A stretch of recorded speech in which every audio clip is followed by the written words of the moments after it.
Villain can be লাভার, পর্ব 11, লিখেছেন মিথুপুরী। মেয়ে, চোখ নামাও, নামাও বলছি। তবুও চোখ নামায় না ইবরাত, না চোখের পাতা ফেলে। এক দৃষ্টিতে তাকিয়ে আছে নেসোর দিকে। 4 দিনের অনাহারে গালের মাংস চুপসে চামড়ার সাথে মিশে গেলেও চোখে মুখে নেই কোনো ক্লান্তির ছাপ। নিমেষহীন দীর্ঘক্ষণ তাকিয়ে থাকলো মন্ত্রমুগ্ধের ন্যায় এক দৃষ্টিতে। নেসো পানির বোতলের মুখ লাগিয়ে উঠতে উদ্যত হলে হতচেতন হয়ে ফিরে ইবরাত। খই হারিয়ে তড়িঘড়ি করে ব্যগ্র কণ্ঠে বলল, আপনি অসম্ভব সুন্দর, আমার দেখা সব থেকে সুন্দর মহাপুরুষ আপনি। কণ্ঠে ছিল জান প্রাণ উজাড় করে দেওয়া মোহ, নিখুঁত আত্মসমর্পণের নীরব ভাষা। নেসো পানির বোতলে কর্ক লাগিয়ে স্যাঁতস্যাঁতে মেঝেতে রাখল। তারপর এক হাঁটু গেড়ে বসলো ইবরাতের মুখোমুখি। হাত পা বাঁধা, রক্তাক্ত। তার মুখ একদম স্বচ্ছ, গভীর জলের আয়নার মতো। যা লেখা তা যে কেউ পড়তে পারবে। উপর থেকে সাদাসিধে দেখালো, ভেতরে জটিলতার পাহাড় অসীম, ভয়ঙ্কর। নেসোর অভিব্যক্তিতে রাগ নেই, দুঃখ নেই, হাসিও নেই। সবসময় একটাই রং, নিরেট, ঠান্ডা। এই দৈত্যাকৃতির মানুষটাই একাই 10 জনকে মাটিতে মিশিয়ে দিতে পারে। তার শীতল বুদ্ধিমত্তার কাছে পরাজিত হয়েছে অনেক দুর্ধর্ষ যোদ্ধা। তাই তো রিচার্ড তাকে নিজের ডান হাত বানিয়েছে।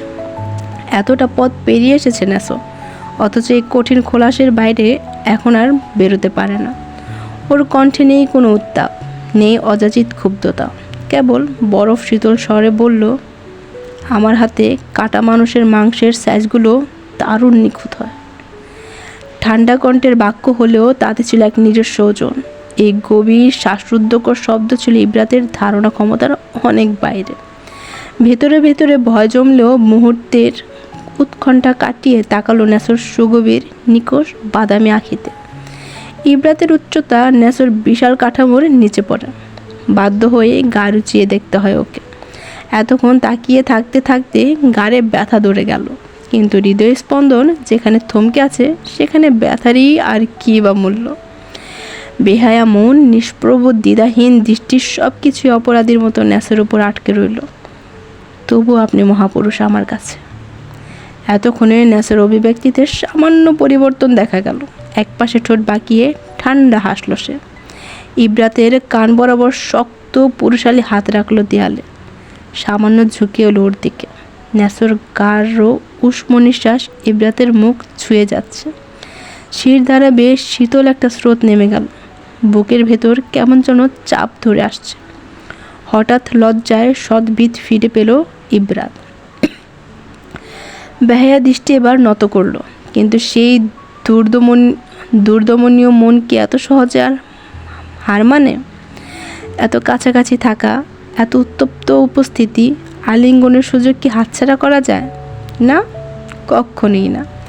শিরশিরে অনুভূতির আবারও নিবু চোখে চাইল নেসোর চওড়া তামাটে শরীরের দিকে। তবে নেসো সে দৃষ্টি সম্পূর্ণ উপেক্ষা করল।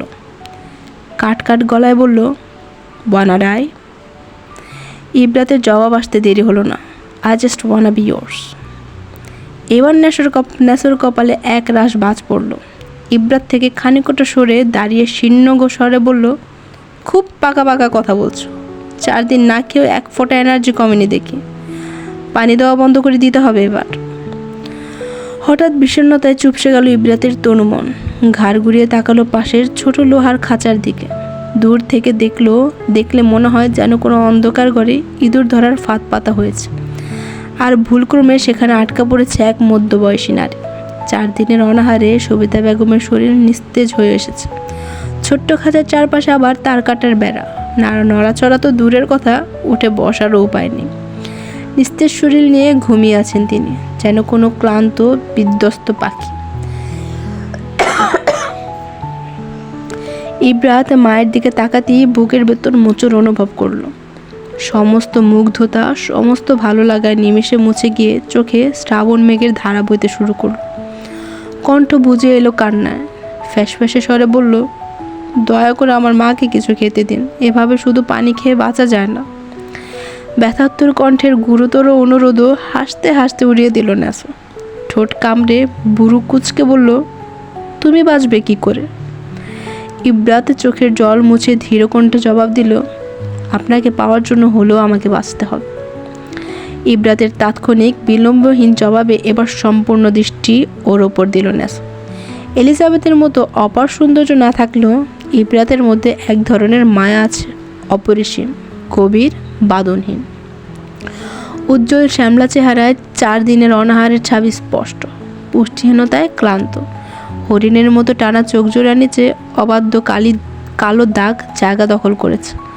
অথচ সেই শ্যামলা মুখশ্রীর বিপরীতে গাঢ় গোলাপি ঠোঁটজোড়া যেন ডোবায় ফোটা 2টি পদ্ম ফুল, স্নিগ্ধ, আর সেই স্নিগ্ধতায় মোড়া গোটা অবয়ব।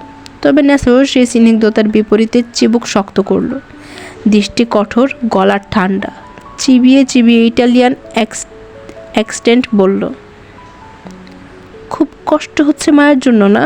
যখন অন্য একটা মায়ের সন্তানকে দিনের পর দিন না খাইয়ে রেখেছিলে তখন কেমন লাগতো? খুব ভালো লাগতো, তাই না? এখন লাগছে না কেন? মেঝে খুব ঠান্ডা, অন্ধকারে থাকতে ভয় লাগছে। তখন সেই এতিম মেয়েটার কেমন লেগেছিল একবার ভেবেছিলে? তোমার বয়সে একটা মেয়ে যখন ব্যাড টাচের শিকার হতো, নিজের কাছেও কি একটু ইনসিকিউর ফিল হতো না? 7 হাতের একটা ঘরের মধ্যে দিনের পর দিন যখন ওকে আটকে রেখেছিলে, তখন এত খারাপ লাগা কোথায় ছিল? Do you thinks people are fucking fool? ন্যাসোর শেষের কথাগুলো ছিল ঝাঁঝালো, কর্কশতায় ভরা। ইব্রাতের সমস্ত কায়া কেঁপে উঠল। ন্যাসো আগুন বর্ষণ করলো কথায়, আর চোখে জ্বলল ক্রোধের অগ্নি। উপরের ও নিচের মাংসপিণ্ডের ওজনে ওর চোখের গোলমণি ছোট মাছের চোখের মতো দেখাচ্ছিল, সংকুচিত তবে প্রাণবন্ত, যেন পর্বতমালায় মেঘহীন সাদা আকাশের নিচে কাটা কাটা গাছের ফাঁক গলে বেরিয়ে আসা পাহাড়ের গোল টিলা, বাদামি রঙের ছোট চোখ জোড়া। তবে বাদামি চোখে এখন দাও দাও আগুনের শিখা। ইব্রাত হেসে ফেলল, চোখে পানি সমেত। ভাঙা কণ্ঠে ফিসফিস করে বলল, তখন আমার জীবনে কেন আসলেন না? আরও কিছু বছর আগে দক্ষিণের ধমকা হাওয়ার মতো আপনার আগমন হলো না কেন? ছোট ছোট চোখ আরও ছোট হলো ইব্রাতের কথায়। ন্যাসো তেরছা নজরে তাকিয়ে জিজ্ঞেস করলো, মানে? একই সুরে প্রত্যুত্তর করল ইব্রাত, তাহলে হয়তো আমি অনেক আগেই মায়ের শেখানো বুলি থেকে বেরিয়ে নিজের মন দিয়ে কথা বলতে পারতাম। চোখের সামনে থেকে রঙিন পর্দা সরিয়ে দুনিয়ায় আসল বাস্তবতা বুঝতে পারতাম। এই যেমন এখন বলছি, মন থেকে যা আসছে তাই বলছি, কানের পাশে কোনো কুপরামর্শ দাতা নেই। তাহলে হয়তো আমার পাপের ওজন একটু হলেও হালকা হতো।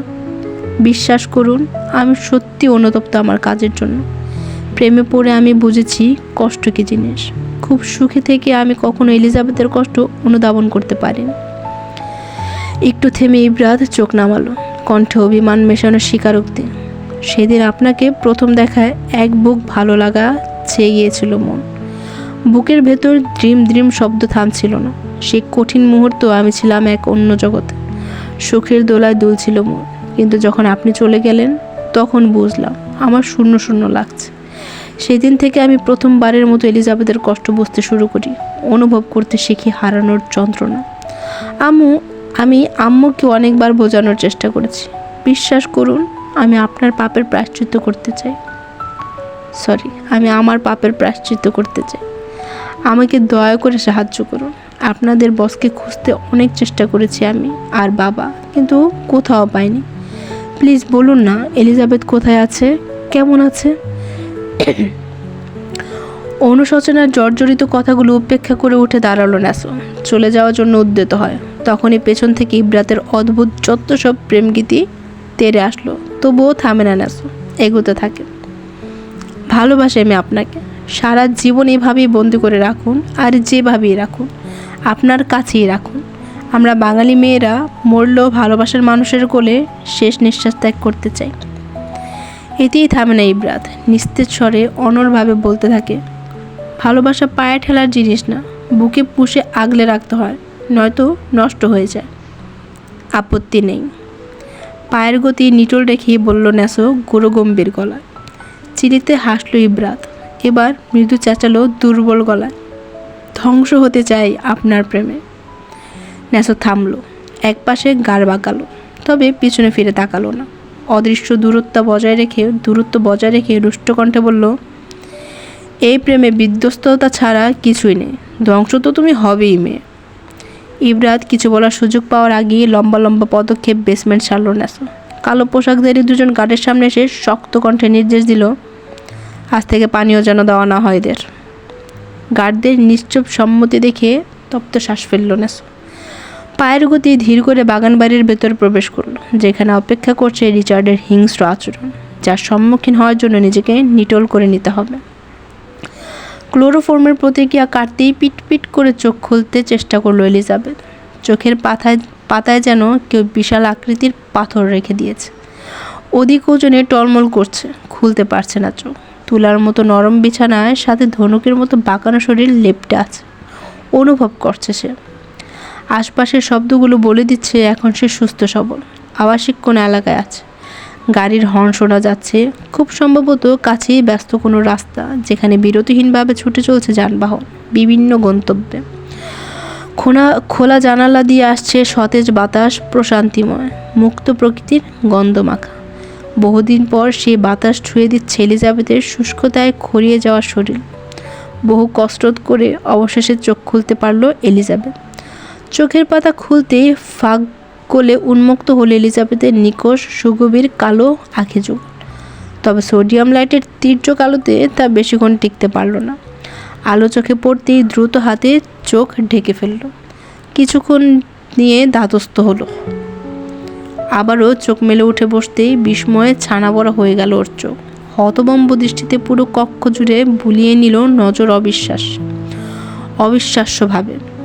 এটাকে সেফ একটা রুম বলা ভুল হবে। কেউ খুব ধৈর্যের পরিচয় দিয়ে আদরের সাথে সাজিয়েছে এই ডিজনিল্যান্ড। এলিজাবেথের মনে হলো সে কোনো পিঙ্কিশ ওয়ার্ল্ডে অবতরণ করেছে।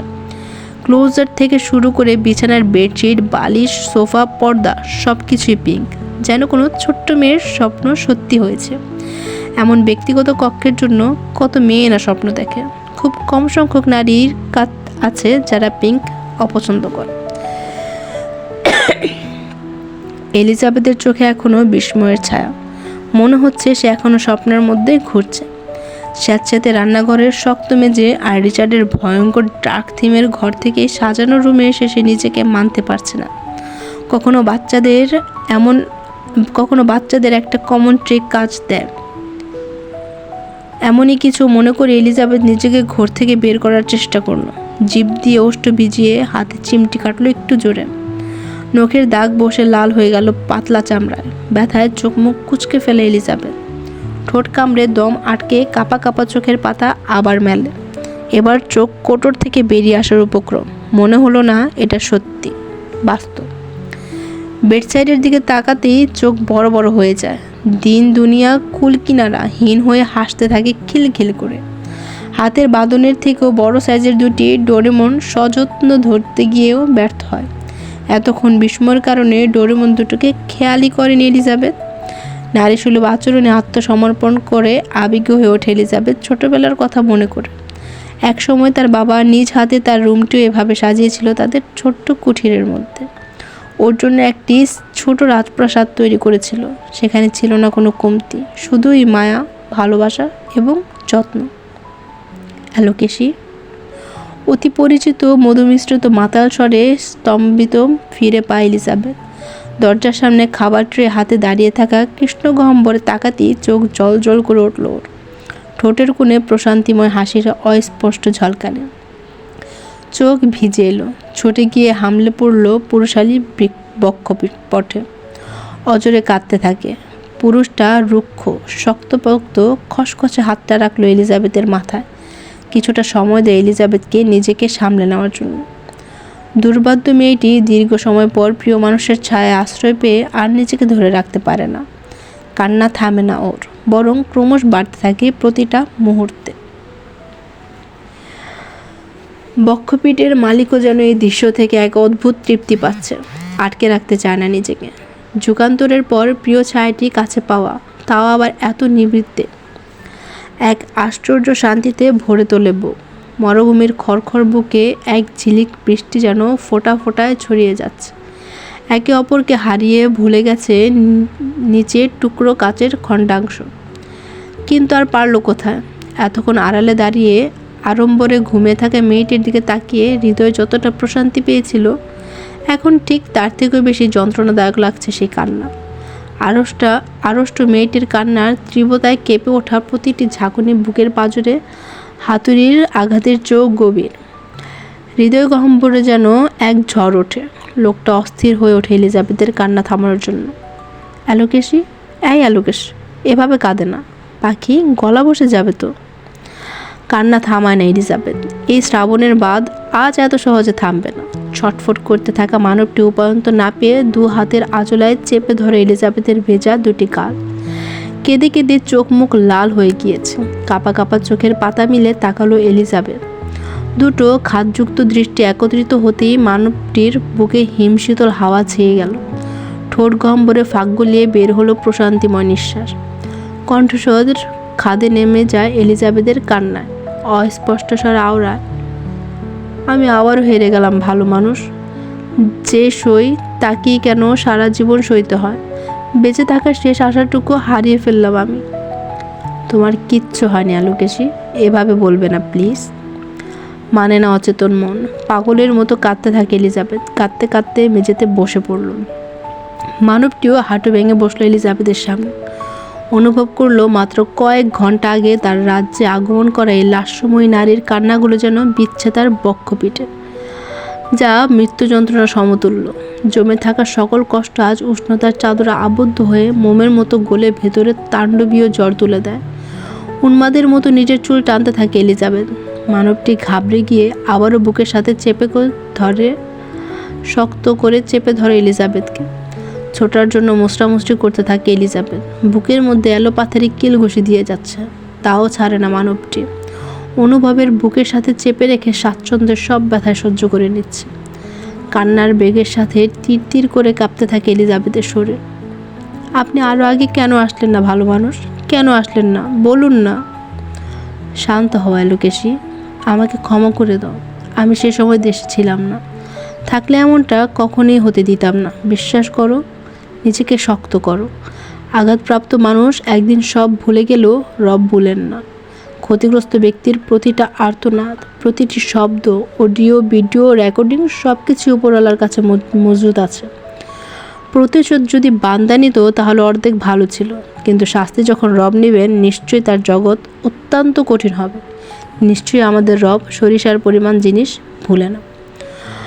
হঠাৎ এলিজাবেথ শরীরের সমস্ত শক্তি প্রয়োগ করে ধাক্কা মারল মানবটিকে। অতর্কিত ধাক্কায় ব্যাগ পোহাতে না পেরে উল্টে পড়ে যেতে সামলে নিল নিজেকে এক হাতের তালু দিয়ে মেঝেতে ভর দিয়ে। এলিজাবেথের হাত গিয়ে ছিটকে পড়ল ভাঙা কাচের টুকরোর উপর। তৎক্ষণাৎ পাতলা চামড়া বেদ করে একদম ভিতরে ঢুকে যায় কাচ। গলগলিয়ে রক্ত বের হতে থাকে। এলিজাবেথ হাতের মাংসে বিঁধে থাকা রক্তাক্ত কাচের দিকে তাকিয়ে আওড়ায়, এগুলো আমার স্বপ্ন ভাঙা টুকরো কাজ, যা ছিল ভাঙা মনের গভীরে। আজ বদলে গিয়েছে সব। আমার ভিতরে ভেঙে চুরে রক্তক্ষরণ হচ্ছে। অ্যালোকেশি, স্টপ বিং সো চাইল্ডিশ। হাত থেকে রক্ত বের হচ্ছে, দেখতে দাও। এগোতে আসলে দূরে সরে যায় এলিজাবেথ। ঠোঁটের আগায় জড়ো হয়েছে তাচ্ছিল্যের হাসি, অথচ চোখ দিয়ে ঝরছে অজর শ্রাবণ, না বলতে পারা কষ্টের প্লাবন, যা কাতর চোখে তাকিয়ে থাকা মানবের কাছে তীরের ফলার ন্যায় যন্ত্রণা দেয়। এবার গলায় কাঠিন্যত্ব বজায় রেখে বলল, অ্যালোকেশি প্লিজ, ব্লিডিং বন্ধ করতে হবে। চোখে পানি সমেত অদর এলিয়ে হাসলো এলিজাবেথ। ঝড় বস্তুর মতো জমে গিয়েছে একদম।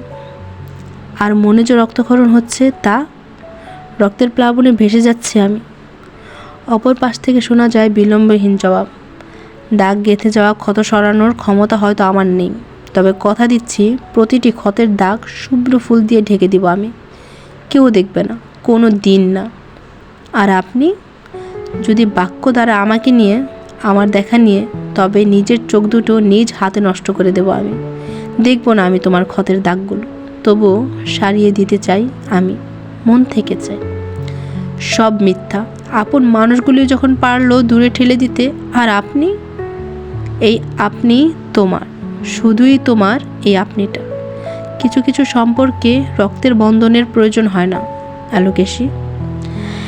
এভাবে কথার প্যাচে কথা বলে এলিজাবেথকে ব্যস্ত রেখে এগিয়ে গিয়ে খপ করে ধরে ফেললো এলিজাবেথের রক্তাক্ত হাত মানবটা।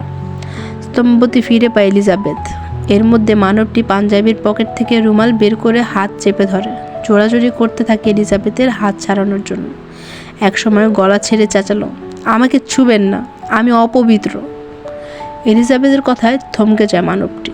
স্তব্ধ হয়ে তাকায় এলিজাবেথের দিকে। তাকালো এলিজাবেথের গলায়। ভালো করে খেয়াল করলে দেখতে পায় এখনও এলিজাবেথের গলায় কালো ছোপ ছোপ দাগ স্পষ্ট। চোখ বুজে তপ্ত শ্বাস ফেলল মানবটি। কয়েক মুহূর্তের জন্য আটকে রাখা নিঃশ্বাস ছেড়ে দিল দীর্ঘশ্বাস। অভিব্যক্তি অত্যন্ত স্বাভাবিক, বরাবরের মতোই ঠোঁটের কোণায় অমায়িক হাসি। এলিজাবেথের হাতে রুমাল ভালোভাবে পেঁচিয়ে দিতে দিতে স্বাভাবিক গলায় বলল, তুমি পবিত্র ফুল, আকাশের সব থেকে উজ্জ্বল নক্ষত্র। যদি কোনো ঝড়ের কারণে নিজের আলো খইয়ে ফেলো তুমি, তবে আমি সূর্য হয়ে তোমাকে আলোকিত করে নিজে জ্বলে পুড়ে ছারখার হয়ে যাব। এলিজাবেথ তাকিয়ে থাকলো কৃষ্ণ গহ্বরের দিকে। মানুষটা কতটা সাবলীল গলায় বলে দিল কত জটিল থেকে জটিলতার কথাগুলো। এমনটাও হওয়ার কথা ছিল না। পাপের শহরে রাতের আধারে স্বেচ্ছায় শরীর আদান প্রদান স্বাভাবিক হলেও কেউ অযাচিতভাবে নিজের চরিত্র খোয়ালে কলঙ্কের দাগ বসিয়ে দেয় সমাজ। এলিজাবেথের অভিব্যক্তি শূন্যর কোঠায় নিস্তেজ স্বরে বলল, মানে?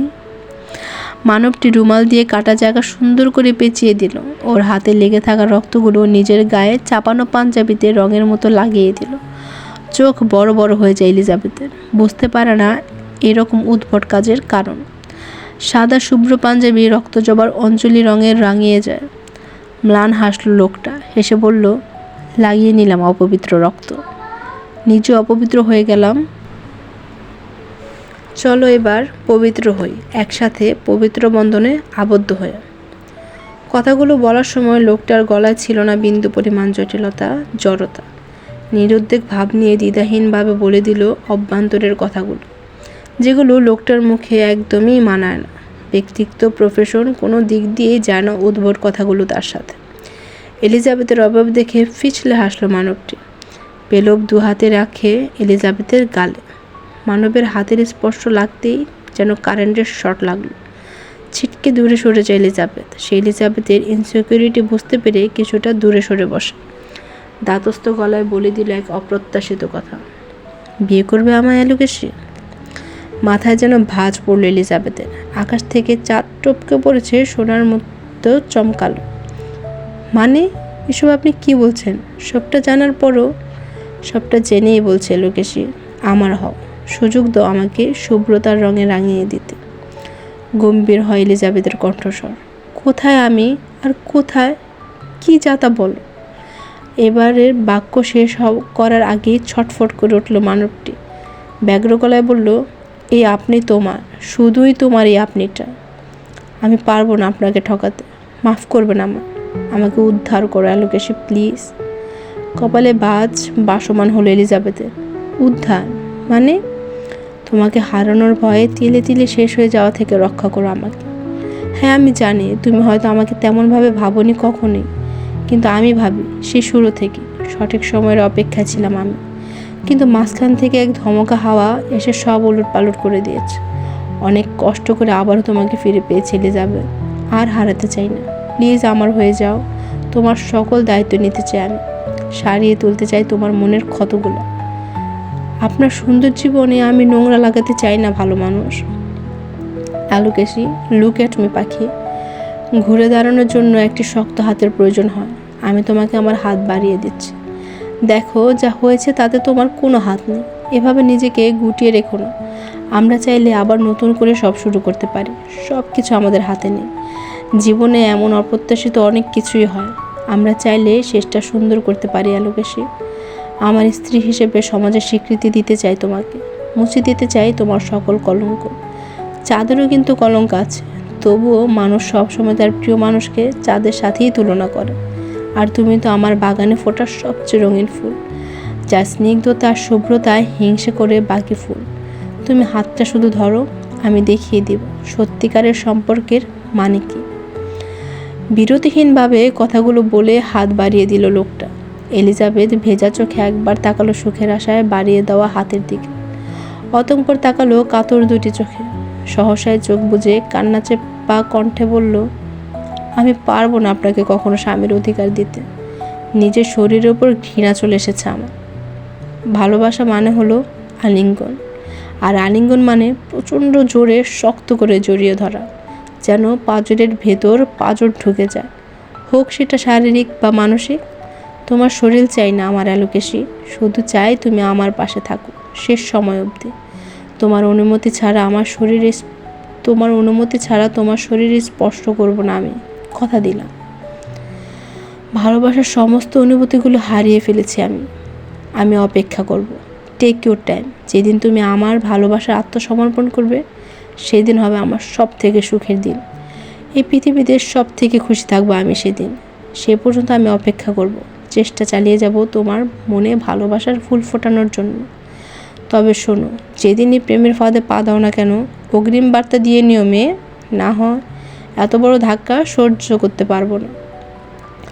বলে ফিক করে হেসে দেয় মানবটি। এলিজাবেথ নিষ্প্রভ দ্বিধাহীন নজরে তাকিয়ে থাকলো কৃষ্ণগহ্বরে। অকুত ভয়ে হৃদয় ব্যাগতিক দোটানার সাক্ষী। বিষণ্ণ অনুভূতির মিলনে চুপসে যাওয়া মনে হাজারো দোটানা। অর্হনিশে বারবার কর্ণপাত হতে থাকে সে ভয়ঙ্কর মুহূর্তের সময়গুলোতে করা আর্তনাদগুলো। মস্তিষ্ক নিউরন শ্রবণেন্দ্র ঝাঁঝা করে দিচ্ছে প্রতিটা আর্তনাদ। অনুভূতির জোয়ারে বেশে অম্মকরণের রক্তপাত কমাতে হলো এলিজাবেথকে পারতে হবে। তারা হয়ে আর আকাশের মেঘে ভেসে থাকতে চায় না অধরা দিনের মতো। কাটক দিন, তবুও কারোর আশায় চেয়ে না থেকে যন্ত্রণা বুকে বেয়ে মুছে ফেলতে হবে সেই ব্যথাগুলো, নতুন কারোর মাঝে নিজেকে বিলীন করে।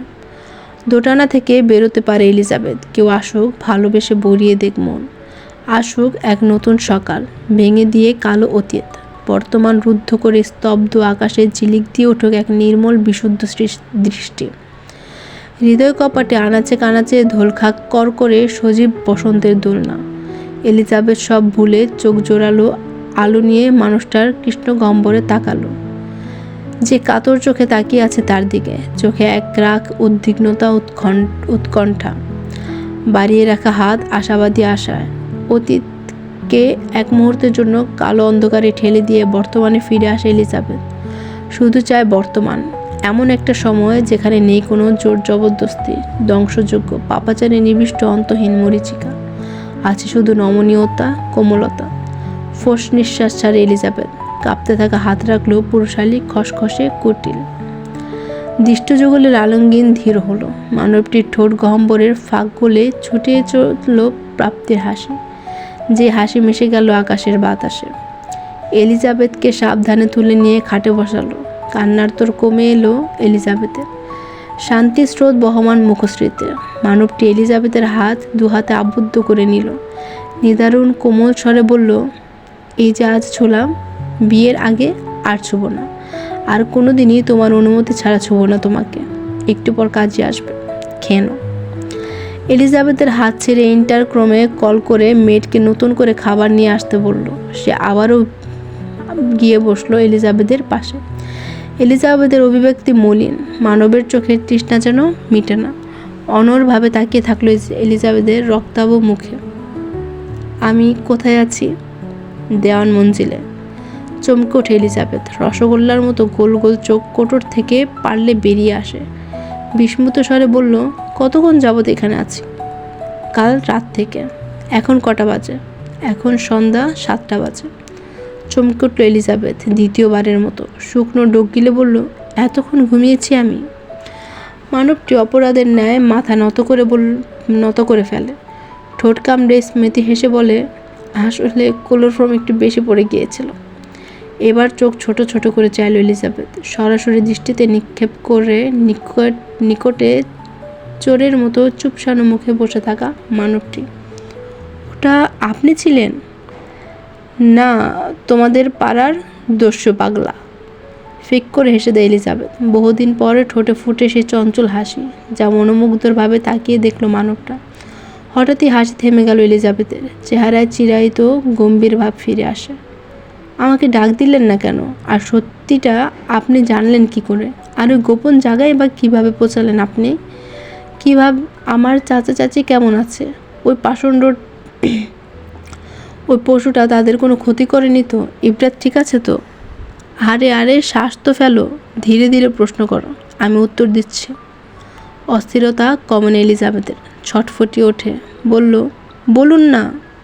আচ্ছা আচ্ছা, দিচ্ছি। প্রথম প্রশ্নের উত্তর হলো, এতটা আড়ম্বরে ঘুমিয়েছিলে যে ডাকতে ইচ্ছে হলো না। আর সত্যিটা জেনেছি শিহাবের কাছ থেকে। 2 দিন আগে দেশে ফিরে শিহাবের সাথে দেখা করি, আমি তখনই সব জানতে পারি। তারপর অনেক খুঁজে, অনেক লোক লাগিয়ে সবশেষে বহু কসরতে পেয়েছি তোমাকে। তাই তো এত দেরি হয়ে গেল। আর তোমার চাচা চাচির খোঁজ নেওয়া হয়নি। আমি শুধু পাগলের মতো খুঁজেছিলাম তোমাকে। আমাকে ক্ষমা করে দাও অ্যালোকেশি, তোমার এত খারাপ সময় আমি তোমার পাশে থাকতে পারিনি। দেশে এসে আমরা ওদের সাথে দেখা করতে যাব, কেমন? কথার পারদ এলিজাবেথ দ্রুত সবাইকে আওড়ালো। ফিরে এসে মানে? কোথায় যাচ্ছি আমরা? আমরা ভোরের ফ্লাইটে আমেরিকা যাচ্ছি।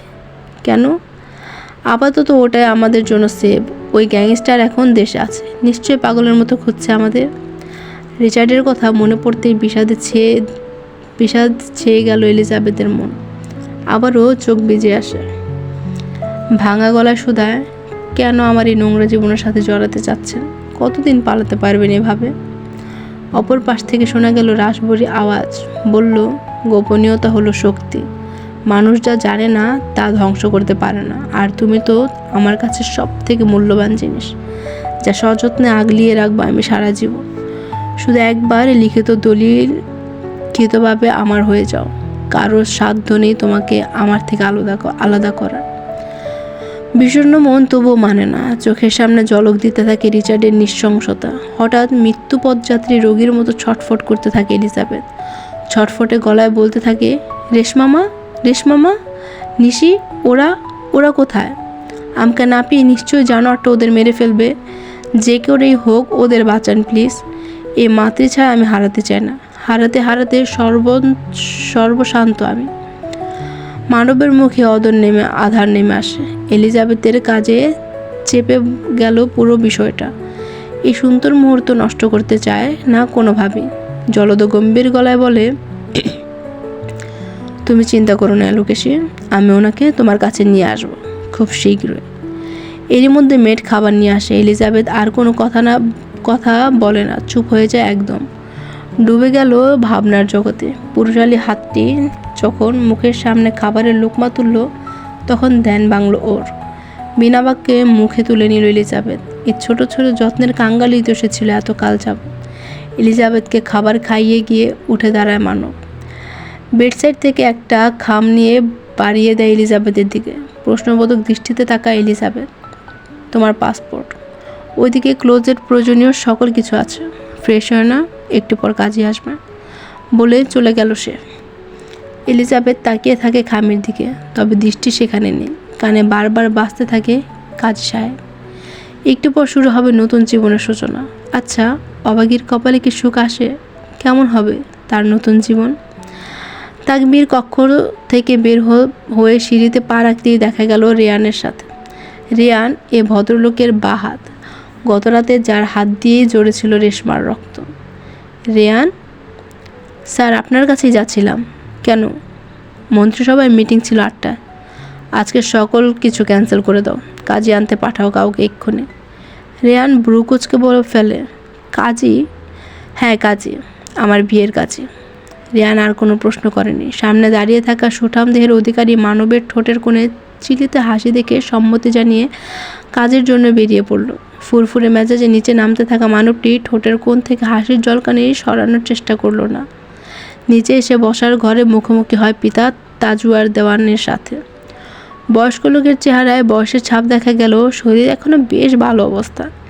তাজুয়ার দেওয়ান তার চোখের সামনে থেকে নিউজ পেপার সরিয়ে তেরছা নজর ছেলের দিকে তাকালো। পরপর রুষ্ট গলায় বলল, শেষমেশ নিচু জাতের মেয়েকে বিয়ে করতে যাচ্ছ? আমার রেপুটেশনের কথা একবারও ভাবলে না? প্রথমবারের মতো এলিজাবেথের ভালো মানুষের গলার স্বর শক্ত হলো। চোখে মুখে কাঠিন্য এনে বর্জ্যপাতের মতো গম্ভীর কণ্ঠে বলল, আমার ব্যাপারে কারোর এক চুল মতামত পোষণের আগ্রহ নই আমি। বলেই গম গম পায়ে চলে গেল সে। তাজু আর শক্ত চোখে তাকিয়ে রইল ছেলের যাওয়ার পানে। আমার মা বোন কোথায় জানোয়ারের বাচ্চা? কর্কশ গলায় হুঙ্কার দিতে দিতে ভেতরে আসে শিহাব। এক ক্ষুধার্ত হিংস্র প্রাণী হয়, রাগে ফনা তুলছে। ভেতরে পা রাখতেই নেসো ঝড়ের বেগে গিয়ে শিহাবের হাঁটুর কাছে লাথি মারলে হাঁটু ভেঙে শরীর নিচে বসে যায়। উঠতে চেষ্টা করলেও ব্যথা ব্যর্থ হয়। হাড়ের ভেতর মটমট শব্দ হতে থাকে। শ্বাসরুদ্ধকর ব্যথা সহ্য করে সহসা চেঁচিয়ে বলল, আমার মা বোনদের সাথে কি করেছিস? রিচার্ড কাউচে পায়ের ওপর পা তুলে এক দৃষ্টিতে শিহাবের দিকে তাকিয়ে আছে। অভিব্যক্তি পানির মতো স্বচ্ছ, অথচ শূন্য দৃষ্টিতে জমে থাকা ক্রোধের পাহাড়। ঠোঁটের আগায় জড়ো হওয়া রহস্যের ঘনঘটা, ধারালো চোয়ালে রহস্যময় হাসি। নেসো আবার উদ্ধৃত হয়, শিহাবের ঘাড়ে আঘাত করতে যায়, কিন্তু রিচার্ড বাধা দেয়। ও নেসো, নো, আমার শালা, তাকে নিজ হাতে আপ্যায়ন করতে দাও আমাকে। শিহাব আজ দমে না, আহত অবস্থায়ও চেঁচালো, শালা মানে? মস্করা হচ্ছে? কি করেছিস আমার বোনকে? উঠে দাঁড়ায় রিচার্ড, দুহাত পকেটে ঢুকিয়ে ড্যাশিং ভাব নিয়ে এগোতে থাকে শিহাবের দিকে। কালচে ঠোঁট গোল করে শীষ বাজাতে বাজাতে দুপাশে গাড় ঘুরিয়ে টান টান হয়ে দাঁড়ালো শিহাবের সামনে। অতঃপর হঠাৎ শক্তপোক্ত লম্বা হাতে শিহাবের চুল টেনে ধরে মুখ উপরে তুলল। ব্যথায় কুকরিয়ে ওঠে শিহাব। শক্ত করে টেনে ধরার কারণে মস্তক থেকে চামড়া কিছুটা উপরে উঠে আসে। ব্যথায় টনটন করতে থাকে মাথা। মুহূর্তের মধ্যে রিচার্ডের মুখভঙ্গি পরিবর্তন হয়ে যায়। নীলাদ্রির চোখে আগুনের লেলিহান দাবানলের মতো দাউ দাউ করে জ্বলতে থাকে। রুষ্ট গলায় চিবিয়ে চিবিয়ে বলল, তোর সাথে তো আমার পুরনো হিসাব এখনো বাকি রয়ে গেছে। তুই কি ভেবেছিস তুই নিজ থেকে এখানে এসেছিস? থেমে গিয়ে শিহাবের চুলের মুঠি ছেড়ে ওকে এক অট্ট হাসিতে ফেটে পড়ল রিচার্ড। নেসো বুঝতে পারে না রিচার্ডের মনের গভীরে কি চলছে, শুধু চোখে জমে থাকা উন্মাদ কৌতূহলে তাকিয়ে থাকে। হাসি থামায় রিচার্ড, মুখে আগুনের মতো তীক্ষ্ণ শব্দের বাণী উঠে আসে। সেই সাথে চোখে জ্বলছে ক্রোধের সুনামি। আমি তোকে এখানে আনতে চেয়েছি, তাই তুই এখানে। নেসো বিস্মিতভাবে পিছিয়ে যায়। সত্যিই তো, শিহাবের মতো এত নিম্নমানের প্রাণীর পক্ষে এমন গাঢ় জঙ্গলের ভেতর এত সুরক্ষিত বাগান বাড়ি খুঁজে আসা এক অসম্ভব ব্যাপার। ভেতরে প্রবেশ তো একেবারেই অসম্ভব। নতুন গার্ড রাখা হয়েছে যারা চূড়ান্ত সতর্ক, এক চুল হেরফেরও প্রাণ নিয়ে নেবে। সেদিন সিসিটিভির লাইভ ফুটেজে রিচার্ড এলিজাবেথ আর রেশমার মধ্যে কথোপকথন শুনেছিল, আর সেই থেকে অজানা ক্ষোভ জমেছিল এলিজাবেথের ভাই বোনদের উপর। পরদিন দেশের বাইরে যাত্রার আগে রিচার্ড নেসোকে সে কাজের জন্য পাঠিয়েছিল। ওদের তুলে নিয়ে বেসমেন্টে বন্দি করে রেখে যেন এলিজাবেথের মতো করেই তাদের টর্চার করা হয়। সেদিন নেসো ওদের তুলে আনলেও শিহাবকে খুঁজে পায়নি, কারণ সে আগে থেকেই গায়েব হয়ে গিয়েছিল। পরবর্তীতে নেসো রিচার্ডকে এ ব্যাপারে জানালে রিচার্ড বলেছিল দেশে ফিরে সে নিজে শিহাবকে খুঁজে নেয়, নিজের হাতে তার নৃশংস মৃত্যু দেবে। তবে এত জলদি রিচার্ড শিহাবকে কোথা থেকে পেয়েছে সেটা ঠাহর করতে পারল নেসো। চিন্তা থেকে বের হয়ে আসে নেসো রিচার্ডের হুঙ্কারে। রিচার্ড শিহাবের মাথায় বন্দুকের নল ঠেকালে শিহাবের সমস্ত সাহস এক মুহূর্তে গগনে চলে যায়। থরথর করে কাঁপতে থাকে শিহাব।